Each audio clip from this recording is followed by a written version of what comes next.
Todo mundo, agora estamos ao vivo.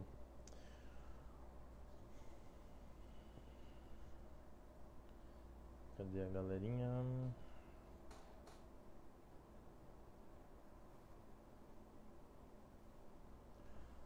Bora, pessoal. Boa noite, meus afortunados. Como que vocês estão? Vamos chegando, vamos chegando.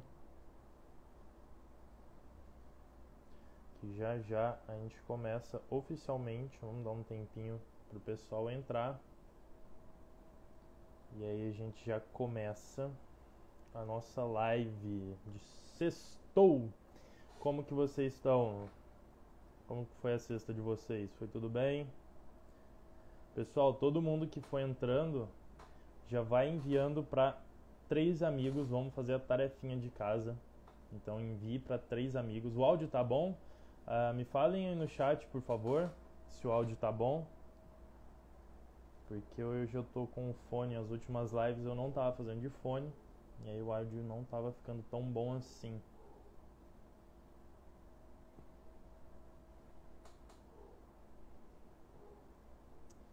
Não, fechou então.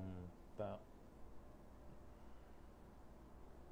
Bora enviando para o pessoal.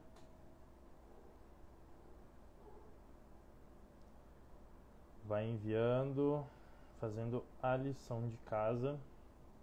Agora tá bom? Fechou, pessoal. E aí, como que foi a sexta de vocês? O som está baixo? Se eu chegar o microfone assim, fica melhor?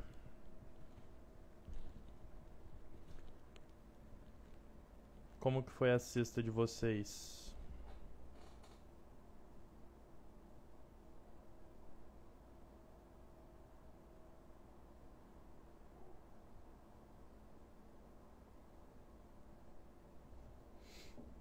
Boa demais. Vamos lá então. Vamos mandar o convite pro Albert. Faça uma feliz noite.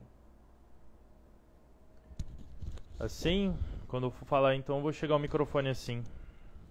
Deixa eu ver se o Albert já tá aqui. Ah, tá aqui, ó. Vamos lá.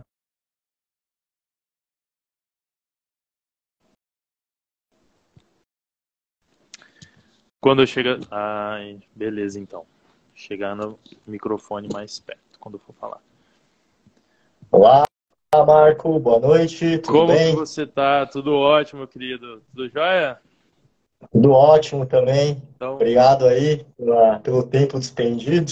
imagina, eu que agradeço por compartilhar aqui um pouco da sua sabedoria e do seu conhecimento com o pessoal, para o pessoal ficar mais afortunado, não é mesmo? Com certeza, imagina. Vamos tentar aprender muita coisa juntos. Com certeza.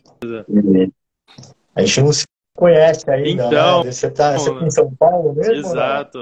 Eu moro em São Paulo, moro no interior de São Paulo, numa cidade que chama Batatais, cara. Ah, já ouvi É falar, bem... Já ouviu mesmo falar? pesquisa. Mora Já. do, fica do lado de Ribeirão Preto. É bem do lado ali Ah, de Ribeirão sei. Preto. Tu é da onde? Ah, eu sou de São Paulo mesmo, São Paulo capital? mas São Paulo capital. Ah, Quando mas você passar por aí, me dá um toque, a gente toma um claro, dou café, sim. almoça, sei Claro, lá, faz alguma coisa ali pra conhecer. com certeza, pode deixar. Então, começar a nossa live, né, oficialmente aí. E antes da gente entrar, o Vitor, milagre alguém conhecer Batatais. O Pois Vitor é. também é daqui. O Vitor também é daqui. E todo mundo que a gente fala de Batatais, ninguém nunca ouviu falar. É uma das Ah, eu primeiras já ouvi falar. pessoas. Então, Ribeirão meu ali é querido, super famoso. oi? Vamos lá. Não, eu só tinha falado que Ribeirão é mais conhecido, né? Sim, sim, sim, Então, é mas também, Ribeirão, o Vitor ali, ó, bora fazer um rolê sim, com com certeza. certeza. Se vocês estiverem por aí, me chamem. Quem quiser participar também, ó, o Kelvin entrou ali, Claro. né? Conhece vocês, fez uma ponte legal. Abraço para ele também. Um Tá na abraço. nossa equipe lá. Massa. Vamos embora então. Albert, antes de começar, né, a gente tratar sobre o tema principal da live, eu queria que você desse uma introdução para a galera que não te conhece, né, do seu é, quem que tu é, como sua passagem no mercado, né, seu currículo, dá uma palhinha pro pessoal aí que não te conhece te conhecer melhor. Claro, com certeza. Na verdade, eu sou publicitário de É, formação. Trabalhei muito legal. tempo, né, no mercado, vim do marketing, trabalhei em multinacionais lá no começo da minha carreira. Me senti um pouco perdido. Lá em 2007, quando eu era estagiário, eu já fazia umas operações de home broker, que são aqueles, né, os sistemas ali de negociação de ações, para quem não sabe. Aham. E sempre gostei, né? E basicamente, e aí eu fui levando ali nessa área multinacionais, aí fiquei um tempo no Canadá morando fora, lá, estudando francês, 6 meses, Caramba, voltei, vim para outra massa. multinacional gigante, aí percebi que não era o que eu queria, tentei abrir uma franquia, né? Então em 2014 ali eu pedi minhas contas, abri o meu negócio, fiquei 3 anos e meio numa franquia de idiomas aqui em São Paulo mesmo. Aham. E acabei sem querer assim conhecendo um cara que era super empreendedor. Eu já não queria mais continuar no negócio. Ele me apresentou ali um investidor anjo. Administrei para ele um ano uma das empresas desse cara e nesse meio tempo descobri que podia ir para o mercado financeiro, isso em 2018. E já era uma coisa que eu fazia, gostava, mais na parte de renda variável. Descobri que basicamente você não precisava fazer economia. Basicamente tinha uma prova que é a Ancor, é uma prova como se fosse, né, uma OAB para Aham. advogado, por exemplo. Com ela você pode ser assessor de investimentos.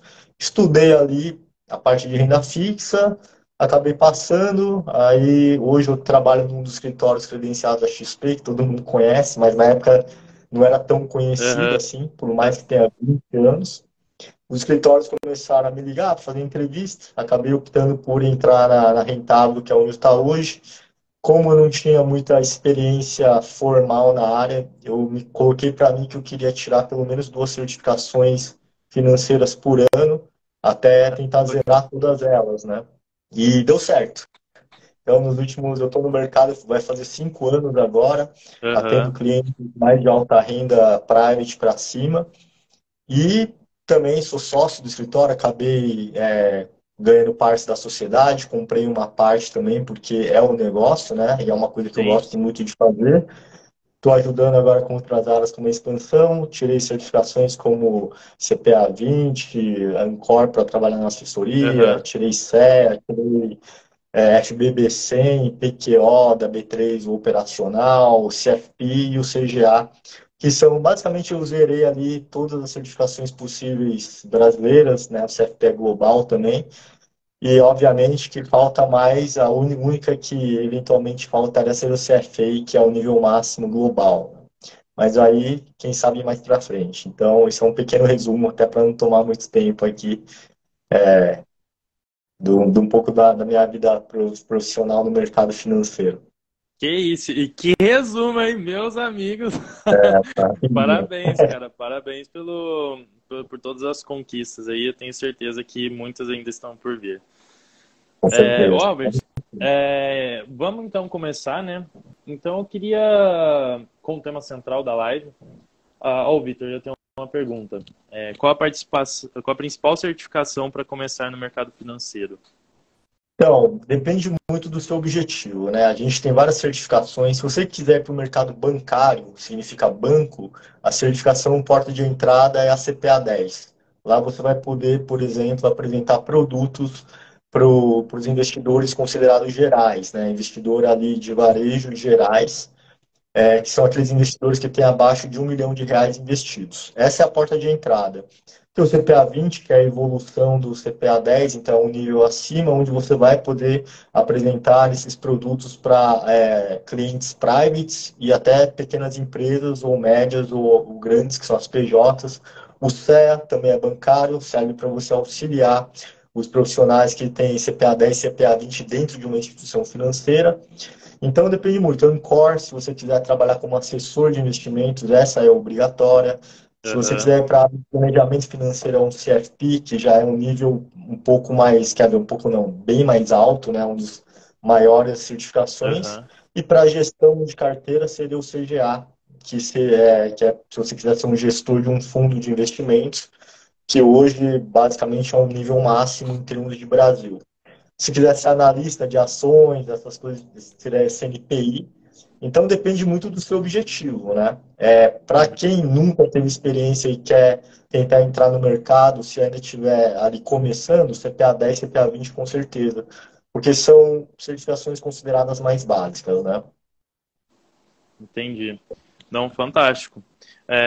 O Luiz já deixou uma pergunta aí pra gente, mas eu vou deixar mais pro meio pro final da live, porque eu quero fazer uma introdução primeiro, né? Porque às vezes a gente começa do meio para frente e as pessoas que estão assistindo ficam um pouco ficam perdidas, né?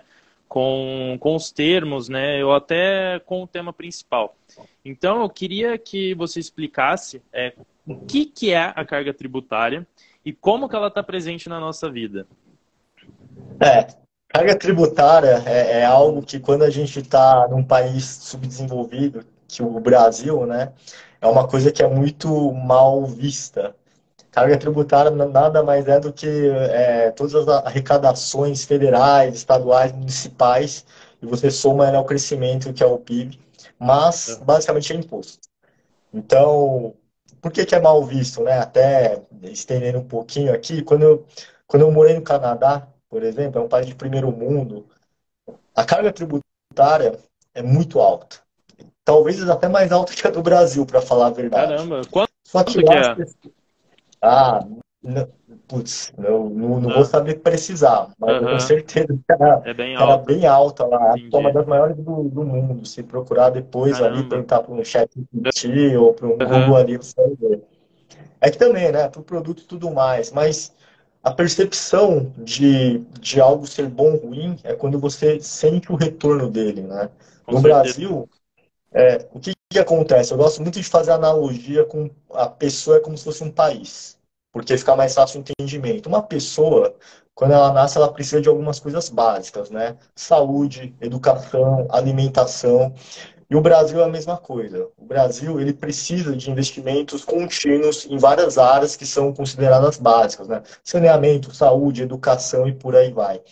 Porque basicamente o governo ele tem que dar uma parte de suporte para a população. Países subdesenvolvidos a gente sabe que ali mais de 80% da população normalmente vive numa linha que não é tão boa em termos de classe econômica. Então, o governo precisa subsidiar isso. Quando Aham. você tem na conta corrupção, além dos impostos altos, e você não vê o retorno disso, o que, que eu quero dizer? Felizmente, eu não tive que estudar em escola pública, felizmente, eu não tive que usar o SUS ainda, mas do que eu ouço de quem utiliza ou já utilizou, é assim, são filas enormes, o atendimento é péssimo e a gente paga, né, tributos muito altos, né? Até antes da live eu estava vendo quais eram os principais tributos. Me chamou a atenção que o perfume, por exemplo, é 80%, automóvel 80%? chega a 80%, Meu 78%. Deus, cara. A nossa cachaça, poxa, o Brasil tem cana-de-açúcar pra caramba, Aham. a cachaça 81% é tributo. Então, pô, Caramba! fica R$ 20, você tira aí para tirar R$ 16, é imposto. Então, todo produto ali tem Meu uma Deus, carga cara. tributária, ele tem uma carga Eu tô tributária. chocado aqui.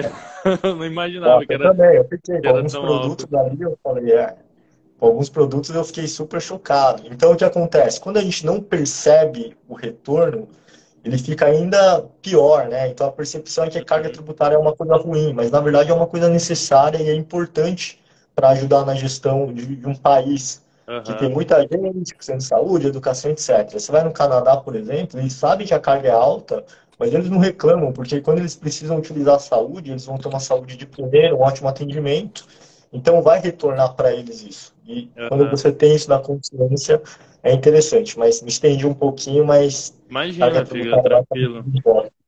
Fica tranquilo.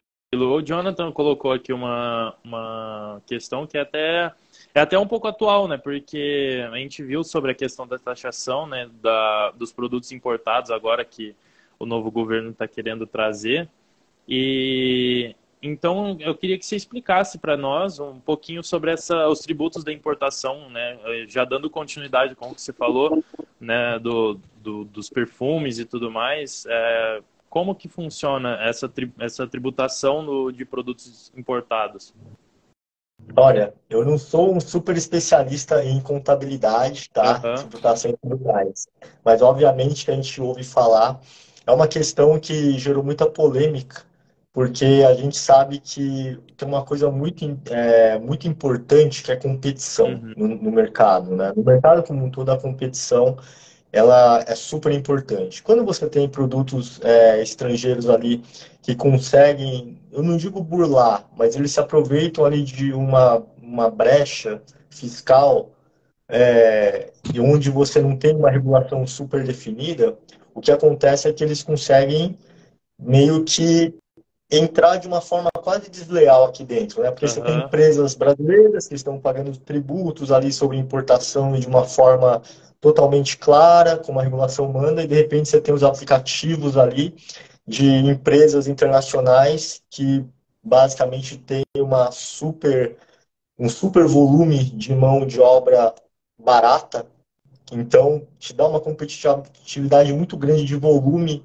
e ele se aproveitar de algumas brechas do fiscal, por exemplo. aham, Falar como que funciona exatamente a carga, tributação sobre importação, eu não vou saber dizer, sendo aham. bem Ah, não, transparente aqui, sem mas problemas. falando em termos de mercado financeiro, é uma coisa que ela é benéfica, na minha visão no geral, porque querendo ou não, para você ter uma competição ali real, e para mostrar qual empresa é mais eficiente, porque é disso que se trata, você tem que dar condições iguais. Então, às vezes, se você deixa uma gigantesca chinesa ou de qualquer outro país entrar ali com algumas brechas por ser alguma coisa de tecnologia ou falar que é de tecnologia para usar disso, basicamente o que você está fazendo tudo bem, tem várias pessoas ali que vão comprar esses produtos porque elas acreditam que assim, que elas não estão fazendo nada de ruim, porque o produto está à venda, afinal, né, o aplicativo ali, ninguém tá proibindo, mas na outra ponta é muito ruim isso porque na ponta onde você tem uma empresa que está competindo de igual para igual, pagando tributações da forma correta, ela vai ficar menos competitiva. E quando acontece isso, ela vai ter que tentar achar uma forma de diminuir a despesa dela. E muitas vezes, um dos maiores custos que tem para qualquer empresa é a mão de obra. Quando você está pagando CLT, ainda você tem uma grande estrutura que Aham, você precisa utilizar o recurso para manter aquela estrutura, para você conseguir criar mais produtos e tá vendendo e pagando uma tributação super alta, enquanto algumas de tecnologia ali entram sem uma regra muito bem definida, o que acontece é que você está, de maneira indireta, até acabando com alguns empregos ali, né? Não numa ponta imediata, mas no momento de crise isso se agrava. entendi. Então, Acabando criando uma competição meio que desleal. é uma competição ali meio injusta, É, né? Para falar a verdade. que aí Porque para tá nivelar o jogo, as empresas que estão pagando os tributos corretamente têm que utilizar de outros artifícios para conseguir nivelar. Não. exatamente. E uma delas seria cortar, né, fazer alguns cortes ali de mão de obra para conseguir melhorar os números, né? Entendi. Os números e os balanços dela. Sim, sim. Agora trazendo, né, você trouxe já uma introduçãozinha sobre a questão do mercado financeiro. Eu queria entender como que a carga tributária pode afetar o desempenho dos investimentos, né, das pessoas. Essa daí é uma questão muito legal porque Aham, ela gera bastante dúvida e muita gente pergunta, assim, quase sempre, né? Principalmente porque a gente tem uma coisa que chama elisão fiscal, que uhum, seria você legalmente utilizar algumas ferramentas de investimentos onde você tem isenção de IR, principalmente para pessoa física. Então, muita aham, gente vem perguntar, às vezes, pô, Albert, vale mais a pena um CDB ou uma LCI, uma LCA que são isentas, né? Quais são os produtos que eu tenho isenção de IR? E a confusão que as pessoas fazem é que elas muitas vezes acreditam que só pelo fato do produto ser isento de IR, como eu já mencionei aqui, LCI e LCA são isentas, eles vão te dar um maior retorno. mas na verdade você tem que fazer uma conta ali. Então, Hum, quando você está interessante investindo, e é uma isso. conta super simples, é uma conta simples aqui, você pode pegar uma calculadora agora e a gente fazer. Porque o que Legal, cara. acontece? Todos os investimentos, eles têm uma tributação específica. Quando a gente fala de renda fixa no Brasil, em geral, renda fixa engloba todos os produtos de emissor bancário, CDB, LCI, LCA, LC, emissão de empresas, né, debêntures, de Aham. securitizadoras, CRI, CRA, fundos de investimentos de renda fixa, fundos multimercados entram na tributação de renda fixa. É uma tributação só. É uma tributação regressiva que varia de um prazo de a partir de 180 dias até mais 720. Para ficar mais claro, é assim: ele começa em 6 meses, depois que passou 6 meses, ele muda para outra faixa, de 6 meses a um ano é outra, de um ano a 2 anos é outra, e depois de 2 anos ele fica na alíquota mínima, que é de 15% sobre o rendimento. Aham. Então, se você entender essas faixas, você consegue fazer a conta. O que que eu quero dizer? Para ficar um pouco mais claro.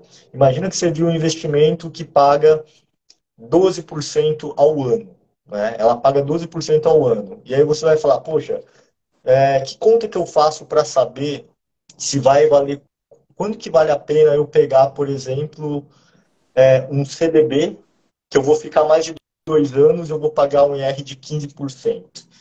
E a conta é basicamente simples. Você tem que pegar ali, o IR é de 15%, você tem que pegar então uns 100 e você vai descontar 85% que vai sobrar esses 15. E aí você vai pegar então 0,85, né? 15%, 100 Aham. menos 15% vira 0,85. Se você quiser ver quanto que um CDB tem que te dar para equalizar, por exemplo, 12% líquido, você pega os 12% e você divide por 0,85. Essa que é a conta. É. Então, para um CDB que você vai pagar o IR de 15% depois de 2 anos, você vai precisar basicamente de uma LCI ou de uma LCA. Desculpa, ao contrário, né? Se você quer comprar uma LCI, qual que é o CDB que você precisaria ter? Um CDB de 14%. Porque se você fizer essa conta, 12 divide por 0,85, a resposta vai ser 14,11. Então, são contas assim que são meio básicas de fazer e Uhum. que você já consegue ter uma resposta. Então, às vezes a pessoa fala, poxa, eu vi aqui que tem um CDB que está me pagando 15%, mas eu quero comprar uma LCI de 12% porque ela é isenta. E a resposta é não, porque se o CDB está te pagando 15% depois de 2 anos, no final das contas, você está ganhando 1% líquido a mais depois desse prazo. Meio, eu sei que não parece dar tão simples quanto é, É. mas assim, é uma conta que é Aham. meio simples, entendeu? Sim, sim. Então, quando a gente fala de investimentos, é isso. Não, é fantástico. É muito legal passar esse insight para a galera, porque eu mesmo não sabia. Eu já fiz investimentos em renda fixa, assim, olhando, né, qual que dá o rendimento maior com menor tributação possível e falei, não, é esse então, sabe? Vai na, vai na descrição mesmo do investimento e, como você falou, não é bem assim que funciona. E é muito legal passar esse insight para a galera na hora que for investir também ficar esperto, né? Porque às vezes ela vai comprar investir em alguma coisa achando que vai dar um retorno e às vezes na verdade não. Muito legal. Com certeza, Ó, com certeza. Você tem que fazer na ponta do lápis, né? o Renato perguntou aqui, hoje em dia, hoje diante do cenário, tesouro seria melhor investimento e mais seguro? Então, é uma questão que a resposta é sempre depende, tá? Aham, Porque é uma pergunta que ela é objetiva, mas a resposta ela não é objetiva porque quando a gente monta uma estrutura de planejamento de investimento para um cliente, a gente tem que entender, por exemplo, qual que é a necessidade de liquidez dele, tem que entender quanto que ele tem ali de... Assim, se você estiver falando de investimento pela taxa de juros, se for a mais segura, realmente o Tesouro Selic é o mais seguro, né? uhum, Porque basicamente você está comprando a dívida do governo e é muito difícil o Brasil quebrar para dar o chamado default, ficar inadimplente. E ter a liquidez diária também. Só que é importante frisar que a plataforma Tesouro Direto, você consegue comprar três tipos de títulos, né? O título Selic, que é o pós, um pré-fixado, que é uma taxa travada, e um indexado à inflação, que é o IPCA. Quando eu penso, muitas vezes eu tenho alguns clientes que eles compraram o Tesouro achando que era o mais seguro, mas compraram o IPCA e o pré-fixado. E esses investimentos, até o vencimento, eles oscilam. E muitas vezes pode ter oscilação parecida com a ação. Ou seja, você pode acordar no Aham. dia seguinte e estar com uma cota super negativa e ninguém entende isso. Você fala, poxa, falaram que era seguro, investi ontem e hoje eu estou perdendo um monte. Pois é, porque ele vai te dar o retorno só no vencimento, que você vai ter o retorno prometido. No meio do caminho, ele vai ficar oscilando. Então, você depende do que é segurança, porque se você falar, bom, eu quero investir no Tesouro porque é o mais seguro, mas se você precisar do dinheiro daqui a um mês, 6 meses, Uhum. você não deveria investir em inflação pré-fixado, deveria ir para o Selic. Aí tudo bem, é uma opção, mas tem várias opções, né? Dá até para fazer outra live só falando sobre planejamento de como montar uma carteira, reserva de Com emergência, como faz certeza. investimento e tudo Com mais. certeza a gente vai fazer, cara, porque eu tô vendo aqui o chat tá chovendo de pergunta e Ah, é o que que eu tô bom. pensando aqui já, a gente vai ter que marcar outra live para atender as perguntas do público somente. Claro, com Não, mas certeza. e Estou sempre à agora uma disposição. dúvida minha, já engatando nessa questão, né, da renda do Tesouro, a instabilidade política do país, né, já que você está comprando a dívida, né, do governo, a instabilidade política do país também interfere, né, na questão na segurança do Tesouro, ou não?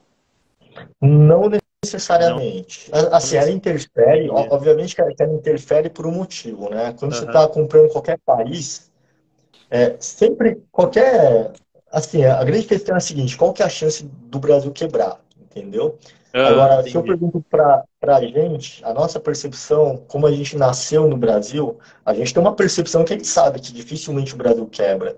Só que na percepção de um alemão, na percepção de um americano que nasceu num país de primeiro mundo, eles jogam o Brasil, quando eles vão investir no Brasil, eles colocam tipo 1% do recurso aqui, porque eles colocam a gente na mesma caixinha de uma Argentina, de uma Turquia, de uma Venezuela. Então ele acha, poxa, nossa, o Brasil é tipo uma Argentina, e tá ruim pra caramba. Olha a taxa de juros. Mas a verdade é o seguinte, instabilidade política, cara, no Brasil sempre teve, desde que eu me conheço por gente, sempre vai continuar tendo. Aham. Não tem jeito. A questão é basicamente a seguinte, né? Como investimento, quanto maior o risco, mais retorno você vai ter. Isso é uma premissa meio que básica. Imagina para o estrangeiro quando ele vê uma taxa de juros de 14% ao ano que ele pode ganhar investindo no risco do Brasil quebrar. Na cabeça dele ele fala, poxa, isso daí é super arriscado, né? Não tem nem como investir nisso, Aham. que eu vou perder Ah, todo o meu dinheiro ali, o Brasil vai quebrar, amanhã eu vou ficar sem nada, apesar do retorno ser absurdo. Mas para nós, é o investimento mais seguro que tem. Tanto é que aqui a gente usa como reserva de emergência, que é aquele dinheiro que você tem que colocar ali para tirar a qualquer hora. Imagina ganhar 14% bruto ao ano, né? A gente está falando de mais de 1% líquido ao mês, sem tomar risco nenhum praticamente. É o chamado aham. risk-free, título da dívida.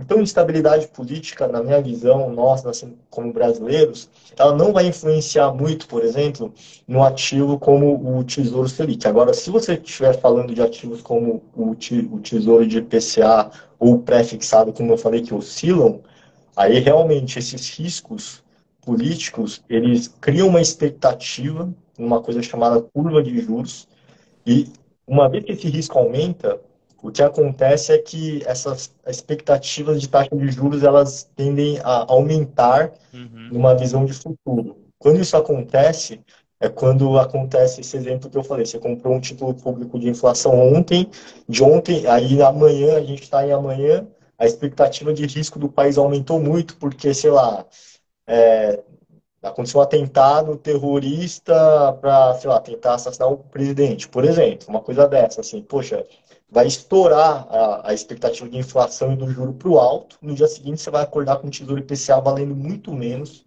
do que você aportou no dia anterior. Então, se você estiver falando desse nível de risco, sim, Agora, para um Tesouro Selic, que ele é a própria Selic, que é a taxa de juros, não teria problema algum se acontecesse isso. Você coloca o dinheiro hoje, amanhã você provavelmente vai ver um pouquinho a mais, no outro dia um pouco a mais, no outro dia um pouco a mais, a não ser em eventos muito esporádicos, tá? Que até aconteceu ano passado, ano retrasado, se não me Aham, engano. Teve um mês que o Tesouro Selic deu cota negativa, mas foi quase nada, mas foi uma questão puramente de oferta e demanda que nada teve a entendi, ver. Em entendi. termos de risco, é super tranquilo, é o mais seguro que a gente tem, o Tesouro Selic, Fantástico, né? Em termos de oscilação também. fantástico. O Renato perguntou hoje, então, qual está sendo o melhor investimento hoje, na tua É opinião? uma, não, é uma Depende outra questão, porque também. depende, porque você tem diversos perfis, né? Às vezes o melhor, se você é uma pessoa super conservadora e eu sou uma pessoa super agressiva, Uhum, o melhor investimento para você não vai ser o melhor investimento para mim, com certeza. Porque se eu sou agressivo, eu topo um risco maior, porque eu quero, porque se você é super conservador, eu falar assim, olha, o que você acha de ganhar 14% ao ano sem tomar risco nenhum e você pode tirar o dinheiro de um dia para o outro? Se você é super conservador, você vai gostar, você fala, pô, eu quero, né? Para sempre isso. Agora, para mim, talvez esse produto eu falo assim, 14% é pouco. Eu quero no mínimo 25%. Só que o que vai me dar 25%? Eu vou ter que ir numa coisa super agressiva e arriscada, porque senão eu não vou conseguir obter esse retorno de graça, entendeu?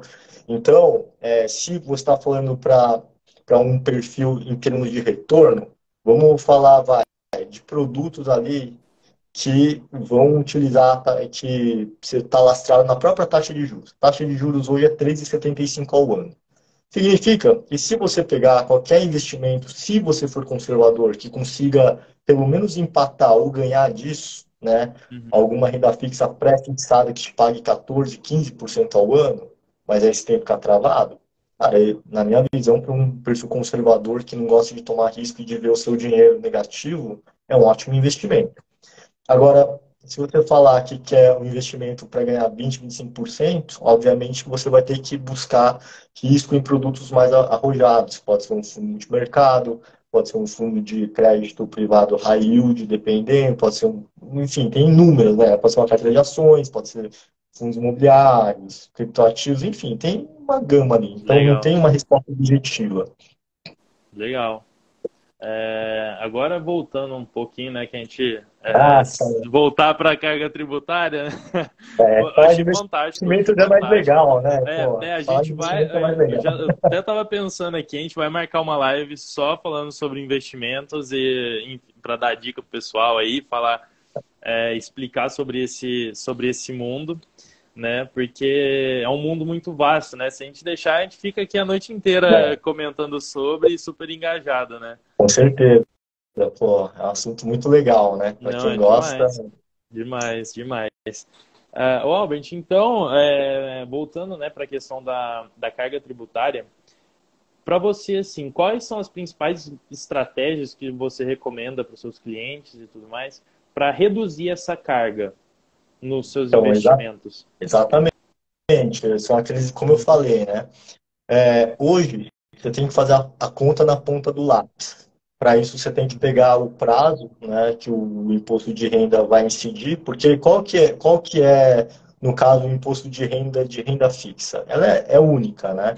Ela vai de Aham. 22,5% e depois de 2 anos ela está em 15%, que é a menor alíquota, sobre o rendimento. Ou seja, se você teve prejuízo, você não paga.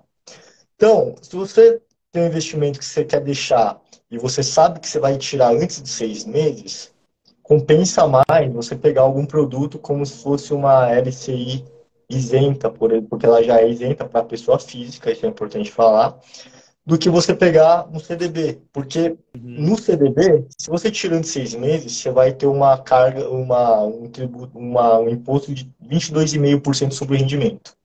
Então, nesse curto período, uma LCI, dependendo da taxa, ela tende a dar muito mais, né, do que isso, simplesmente porque você está na primeira faixa. Mas se você falar, pô, essa mesma LCI contra um CDB de um ano, ela vai valer a pena ainda? Aí vai ter que, aí depende, porque depois que passou 6 meses, a alíquota não é 22,5 mais, é 20%. Ela vai caindo 2,5% a cada mais ou menos no primeiro ano, 6 meses, depois é um ano, né?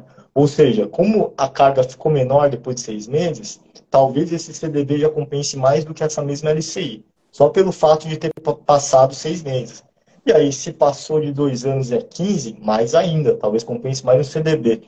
Então, você tem que fazer muito a conta na ponta do lápis mesmo, porque às vezes o CDB vale mais a pena, porque aí você faz a conta e fala, pô, pagando imposto mais alto, eu vou ganhar mais no final, líquido, do que um produto isento, né? Então, e também tem a questão do risco. Tem produtos que eles vão te dar um prêmio maior porque eles têm um risco maior. Você pega uma debênture de uma empresa, vamos pegar uma debênture de uma Petrobras, por exemplo. Ela é isenta para pessoa física, é infraestrutura, só que, em detrimento disso, você normalmente tem um prazo maior, né, de ali basicamente, porque você não tem uma proteção tão forte também. Numa LCI, num CDB, você tem a proteção do FGC, garante até 250 mil por CPF instituição. Então, se acontecer alguma coisa com o seu dinheiro até esse limite, o FGC te devolve. Numa debênture, não, você corre o risco realmente da garantia, né, daquela empresa, que normalmente Uhum. são as piores ali para a pessoa física. Então, são perguntas ali que tem algumas variáveis, né? Que não é não é o tipo de pergunta de, tipo, que tem uma resposta objetiva, né? Entendi. A pergunta é objetiva, mas a resposta ela vai Vai abrindo ali outras simplificando. perguntas antes de responder, porque aí você tem que sanar todas as dúvidas para poder falar, bom, agora esse é o melhor produto Aham. para esse perfil por causa disso, disso, Entendi. disso, né? Não, fantástico. Varia muito. O Jonathan perguntou aqui, por que que o LCI é isento para pessoa, isento para PF e não para PJ? Olha, isso daí é uma boa pergunta para falar a verdade, né? Mas uma das questões principais é que sempre que você investe em algum produto, assim, não respondendo essa de PF para PJ, porque eu realmente não sei, então não vou também tentar chutar para acertar, né? Eu Aham. posso até buscar depois e a gente vê. Mas produtos que estão ligados à infraestrutura, produtos que estão ligados ao mercado imobiliário, mercado agrário, que são setores ali de infraestrutura do país mesmo, eles têm nessa regulação, né, o próprio governo diz na regulação que eles têm que ter um incentivo maior, porque querendo ou não, eles estão ajudando esses setores. Então, quando você está ajudando esse setor, basicamente você está ajudando o país como um todo também, né? Quando você, empresas que investem em infraestrutura, LCI, que são letras de crédito imobiliário, né? Então, você tem a do agronegócio, que é LCA. Então, é basicamente Aham. isso. Não, fechou. É, e uma coisa assim que eu tinha curiosidade também, eu até coloquei aqui como pergunta, né? Quais que são as principais diferenças da tributação de investimentos de renda fixa e renda variável? Porque tem uma Boa, diferença, né? tem sim. Legal. É assim, a de renda fixa é isso que eu falei, né? É uma tabela Aham. regressiva que vai de 22,5% até 15% Legal. depois de 2 anos. A de renda variável, aí vai depender, porque tem alguma diferença. Se a gente está falando de ações, por exemplo, é 15% Uhum. para operações normais, né? Vamos começar de outra forma. Vamos começar assim, vai. Fundos de ações, 15% sobre o rendimento, independente do período que você ficar. Legal. Ações. Se você fizer, tem operações chamadas normais e operações chamadas day trade, que são aquelas operações que você faz dentro do dia. Aham. Elas têm alíquotas diferentes. Mas, via de regra, 15% para operação normal, que são aquelas que passam de um dia, então não são mais day trade. E as operações day trade, que são aquelas que você iniciou naquele dia e finalizou naquele dia, né, o mesmo ativo. Um exemplo, vai, comprei hoje Vale do Rio Doce e hoje eu vendi com lucro. Essa operação já é day trade, né, como o próprio nome diz, operação trade dentro do dia. Ela vai ter uma alíquota de 20%, independente do que você tiver. Legal. Se você tiver uma carteira de ações e você só faz operações normais, ou seja, operações não day trade, o que acontece é que se você não vender mais do que 20 mil reais no mês, você vai ter uma isenção. Você não precisa pagar o IR, mesmo que Legal. você tenha tido lucro. Então, você no mês ali, você operou várias vezes, você teve lucro, mas no final das contas você vendeu 11 mil reais. Legal, você pode ficar com lucro isento para você, por exemplo. Então basicamente, para renda variável é isso, né? 15%. Se for fundo imobiliário, que é renda variável, é um pouco diferente, sempre vai ser 20%, independente de ser day trade ou não, mas a diferença é essa mesmo, tá? Você tem algum tipo de renda variável específico ou cobrir aqui as rendas variáveis que você achava, ô Marco? É Não, isso? sim, é uma pergunta que eu tinha mesmo a curiosidade, né? Nem questão de meus investimentos, mas pensando e formulando as perguntas da live, eu fiquei nessa dúvida, né? E aí eu falei assim, pô, vou perguntar para ele. Mas fantástico, muito, muito legal, muito legal. E outra coisa que eu queria saber é como que as mudanças recentes na legislação, ou até a variação durante o tempo, né, da legislação tributária, pode afetar na maneira que as pessoas escolhem seus investimentos ou decidem investir ou não. Como que, como Impactar. que você enxerga, como que você enxerga isso? Com certeza vai ter um impacto, como Uhum. sempre tem um impacto inicial, né? Vou dar um exemplo de uma. Estamos falando muito de reforma tributária Aham. agora, mas esse ano parece que vai ter mesmo, e pode ser que nesse ano a gente veja algo como tributação de fundos imobiliários, por exemplo, né? Porque, para quem não sabe, fundo imobiliário, quando você investe nele, além do ganho de capital, que é aquela variação de preço, você normalmente recebe também, a gente chama de yield, mas é um aluguel mensal isento de imposto de renda. Quando você faz essa operação de ação, como eu falei, você não vende mais do que 20 mil reais, você está isento. Quando você tem uma ação e você recebe um dividendo dessa ação, só que talvez esse ano isso daí mude, né? Porque o governo está precisando arrecadar, a gente está com Uhum. um risco fiscal ali bem alto, né? Tanto é que a gente tem um arcabouço fiscal justamente por causa disso agora, que é o antigo teto de gasto, na verdade, então Aham. não vai fazer a mínima diferença se o negócio não for crível, não for atingível, né? Mas enfim, tem um Aham. nome bonitinho ali, tem uma regra que pareceu estruturada, mas no final das contas tem que ver se vai dar certo. Quando você pega, então, um tipo de regulação que já existe, você muda, o investidor que gosta só de fundo imobiliário, porque ele quer receber aquele aluguelzinho mensal isento todo mês, que pode variar de, sei lá, 0,6 a mais de 1% líquido ao mês, e é um cara que gosta desse tipo de ativo, e você fala, olha, a partir de tal data vai ser tributado igual uma renda fixa. Então, se o cara faz a conta e no último ano ele tem uma carteira que ele imagina que ele vai ganhar sempre 0,80 ao mês líquido, e você vai falar que agora ele vai passar a ganhar 0,6, talvez para ele não faça mais sentido agora tomar o risco de investir no fundo imobiliário. Então tem esses Aham. impactos, né? Da mesma forma, o cara que investe em ações, ele está buscando retorno, por isso que ele está topando mais risco. Mas tem carteiras de dividendos, onde o foco é você escolher empresas mais maduras, que já estão lá num outro ciclo de vida, que estão tendo lucros trimestrais recorrentes e logo eles distribuem mais dividendos. Não oscilam tanto, mas distribuem bastante. Aham. E às vezes a pessoa vai falar, poxa, se vamos começar a tributar isso, para que eu quero uma carteira de dividendos também? Então, sempre vai ter algum tipo de impacto quando tem algum tipo de regulação que pode mudar, né? E isso porque eu nem mencionei, né? Porque estão falando muito de taxação de grandes fortunas, de Aham. algum nível, né? Então, assim, tem que ser muito bem feito isso, né? Senão você pode gerar uma fuga de capital e se uma coisa que você queria arrecadar mais, você vai arrecadar menos, porque Aham. normalmente grandes fortunas têm imóveis em vários lugares, tem mais de uma residência que não é só brasileira, então para o cara pedir a saída fiscal daqui para o outro é coisa rápida, É, para falar a verdade. foi um exemplo do que aconteceu, né, dessa fuga, né, de capital foi na Argentina, né, quando começou a desandar, né, a economia do país, uma boa parte dos bilionários saiu do país, né, e colocou ah, seus investimentos, seu dinheiro em países vizinhos, né, para mesmo até uma questão de proteção. Então, a fuga de capital de um país é sempre ruim, né? Para o desenvolvimento tanto da sociedade quanto para o próprio país, né? Com certeza, com certeza. Sempre vai ter um tipo de resposta, né? Aham, Se vai ser positivo, vai ter que esperar para acontecer, mas com certeza tem impacto, sim. entendi. Não, fantástico. O Luiz perguntou aqui se dá para prever uma crise financeira ou é só especulação. Então, dá para. O que acontece, né? Depende, o que é uma crise financeira, né? Se você estiver falando de uma crise de pandemia, não tem como prever.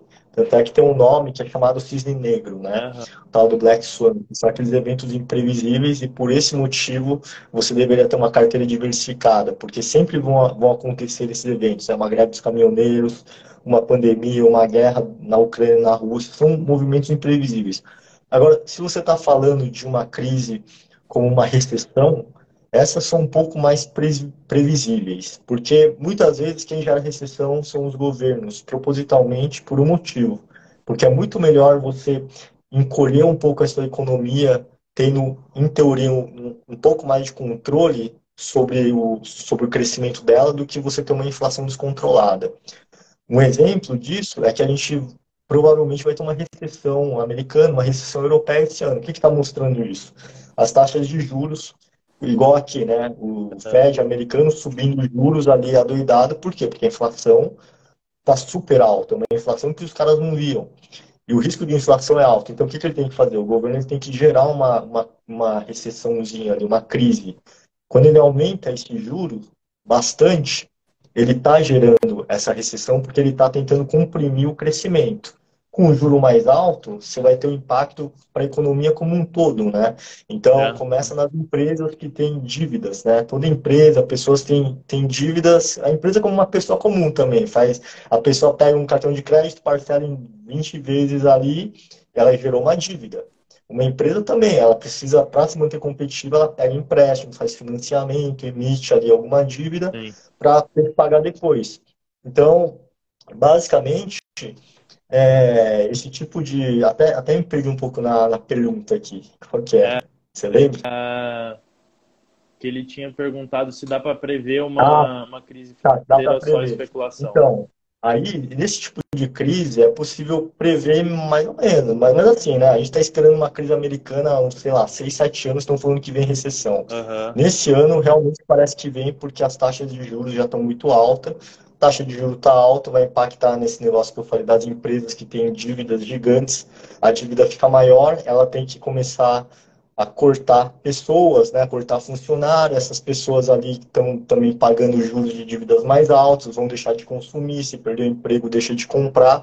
Então, quando a pessoa deixa de comprar, você está tentando diminuir a inflação, né? Então, você gera uma mini crise, uma mini recessão, deixa tudo um pouco mais caro para todo mundo, para que as pessoas parem de consumir e as empresas também. E aí você vai ter um menor crescimento, mas como você tem menos demanda, a inflação vai ficar menor também. Então, esse tipo de crise é um pouco mais fácil de antecipar. Agora, crises como pandemias, esse tipo de coisa é entendi. impossível.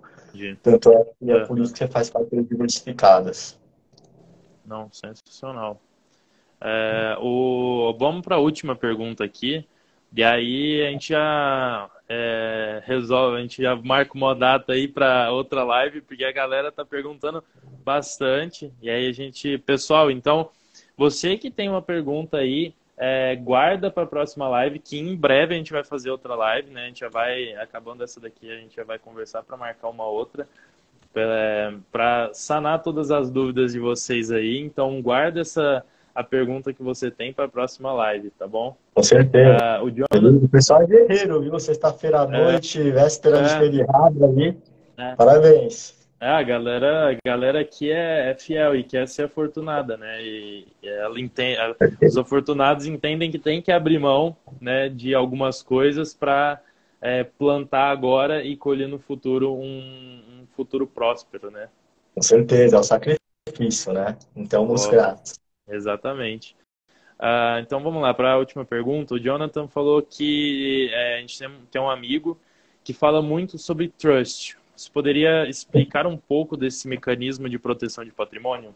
Olha, Trust é um mecanismo super sofisticado, na verdade. E o que eu sei é que no Brasil ele não tem uma regulação muito O clara, que, tal. E que também tem que é, tomar um o pouco. que que é Trust trust? que assim, nos Estados Unidos tem algumas figuras, né? O trust é quando você faz, normalmente, é um investimento onde você passa o seu patrimônio para uma instituição ou para uma pessoa, como se fosse uma tutela, tá? Tanto é que tem o trustee, você tem ali o deed, né? Que é aquele documento que tem as regras. Então, o que acontece? Você cria um patrimônio gigantesco e você quer, de alguma forma, fazer, sei lá, uma sucessão patrimonial com cartas marcadas ali. Então, você vai lá e começa a investir no trust. Só que quando você faz isso, ali fora você está meio que abrindo mão do seu patrimônio. O seu patrimônio deixa de ser seu, né? É como se fosse, por exemplo, quando você tem um investimento em previdência, você chegou naquela idade, você escolheu, quero receber uma renda vitalícia. A partir do momento que você fizer isso, o dinheiro já é da seguradora e a seguradora vai administrar os envios para você ali mensalmente do que você quer. Então, o Trust tem algumas regras um pouco mais que não são regras muito padronizadas, tanto é que você pode defini-las, né? Só que uma coisa que eu digo é para tomar um pouco de cuidado, tá, com as empresas, porque no Brasil tem algumas empresas que falam que fazem trusts, mas na verdade são pirâmides, então tem que ter um pouco de cuidado. Até se aproveitam de regulações e, inclusive, tem empresas que recrutam, né? Tentam recrutar assessores ali que chamam, mas, cara, olha só o retorno que você vai ter se você conseguir chamar um cliente. Eu conheci uma pessoa que fez, abordaram ela, o marido, os dois lá gostavam bastante de imóveis, compravam imóveis e tudo mais. Aí falaram, explicaram muito mal as regras para ela, mas falaram assim, ó, você vai ter isso, você coloca US$ 2.000 por mês durante, sei lá, 15, 20 anos e tá tudo ok.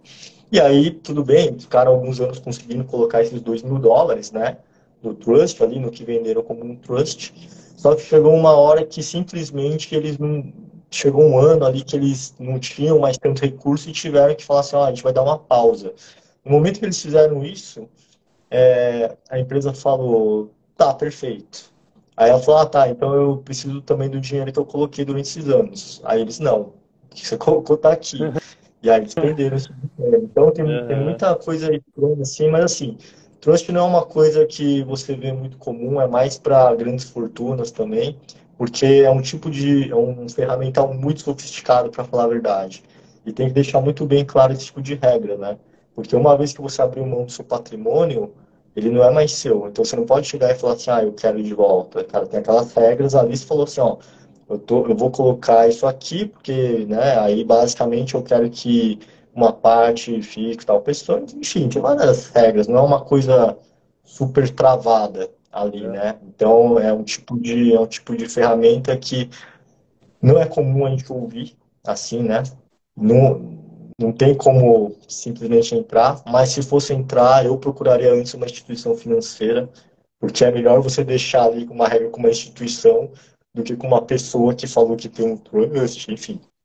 Ali fora, por exemplo, os grandes bancos fazem, né? Hum. Você precisa. Não, fantástico, cara, fantástico. Que resposta. O Jonathan até agradeceu aqui. Que resposta maravilhosa. Bom, é isso aí, Jonathan. Vi que entrou a Verônica também, uma amiga lá do escritório, Ah, que também manja bastante. legal. Isso era Que legal. É, top. a gente vai deixar, a live salva aqui no nosso perfil. Então, quem quiser revisitar, né, e assistir ela completa, só entrar no nosso perfil aí do Fortuna, que a live vai estar salva. Albert, eu Legal. Me queria. manda depois Hã? também. Vou Oi? compartilhar no meu canal do YouTube. Me manda depois também o Mando, vídeo e mando tudo sim. mais para Mando compartilhar. sim, mando sim. Albert, eu queria te agradecer imensamente por ter aceitado o nosso convite. Numa sexta-feira à noite, né? Como você falou, uma sexta-feira à noite, agora são exatamente 8h56, então ter aceitado esse convite hoje foi uma live maravilhosa, sensacional, sensacional de verdade.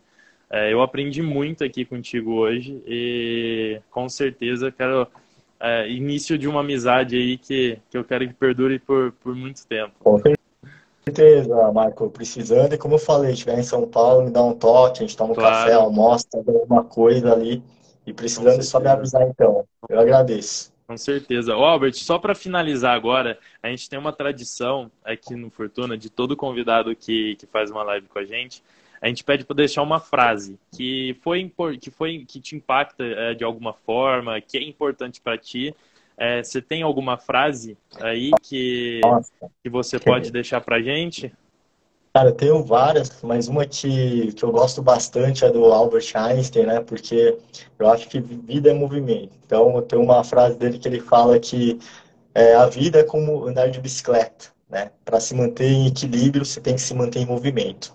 E é Cara, basicamente isso, né? Essa frase é muito boa, ela é forte, é ela é forte, simples, hein? mas ela é forte. Ela é simples, mas ela é forte. Porque é isso, se você para em algum momento, cara, você tá deixando um pouquinho para trás ali e você cai. Numa bicicleta, se você para, você cai no chão. Uhum, Então, para manter esse equilíbrio, você tem que ir pedalando. A velocidade pouco importa. Se você, vai ter vezes que você vai estar correndo a 100 por hora, vai ter vezes que você vai estar um pouco desanimado, mas o ideal é ir pedalando na manha, a 5 por hora, e aí vai equilibrando esse jogo aí. uhum. Cara, fantástico. Meu Deus. É bem impactante mesmo. Então, a vida é como andar de bicicleta para se manter no equilíbrio, Tem que se manter em basta movimento. se É, manter em movimento. Albert, mais uma vez, queria te agradecer imensamente pelo convite. A Verônica. O Albert é um profissional excepcional. valeu, Tenho certeza que é. Então, mais beijo uma aí vez, pra eu queria casa te inteira. agradecer. Obrigado, É, eu Luiz. queria te agradecer pela disponibilidade do tempo, né? O tempo é o nosso principal ativo, é o único que só vai e nunca volta, né? É Então, a isso. gente dá muito valor em pessoas que disponibilizam tempo pra gente, né? Então, eu queria te agradecer mais uma vez aí. Com certeza. Eu que agradeço, Marcos. Somos afortunados, porque É realmente eu isso só aí. dou meu tempo para coisas que eu julgo ali que são muito especiais. Obrigado pela parceria. Vamos falando e bom feriado Vamos para todo mundo. Valeu, sim. pessoal, que participou. É isso aí, pessoal. Então, último recado também. Nós estamos com o nosso e-book, que a gente ensina a você fazer você mesmo fazer o próprio IR, né? Você mesmo declarar o seu imposto de renda. E o e-book você aprende em menos de 30 minutos. É um e-book curto, bem objetivo e a gente ensina umas técnicas lá que você economiza dinheiro tanto com o contador quanto é, com umas técnicas para pagar menos imposto e tudo dentro da lei. Então, Legal. clica no primeiro link da bio lá e garanta o seu e-book para economizar dinheiro e ser mais afortunado com conhecimento. Perfeito. Beijo, Isso pessoal. aí, pessoal. Bom final de semana, bom feriado para você, Albert, para os meus Igualmente. afortunados que estão aqui na live também. Até mais, viu? Um Obrigado a beijão. todos aí. Até Obrigado. mais. Tchau, tchau.